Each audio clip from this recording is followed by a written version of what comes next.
വേനൽ മഴക്കായി കൊതിക്കണുണ്ടേ, നെഞ്ചിലൊരാളുടെ രോമം കരിഞ്ഞേ പോ.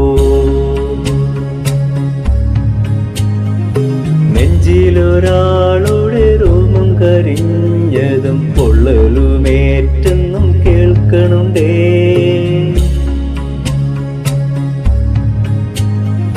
നെഞ്ചിലെ ചൂടല്ല വെയിലിന്റെ ചൂടേറ്റ് മുട്ട് വിരിഞ്ഞൊരു വാർത്തയുണ്ടേ.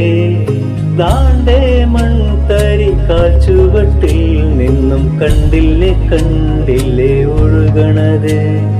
പ്രകൃതിയെ മാറ്റിയത് മനുഷ്യരല്ലേ, പ്രകൃതിയെ കാത്തിടാൻ മടിച്ചിടല്ലേ.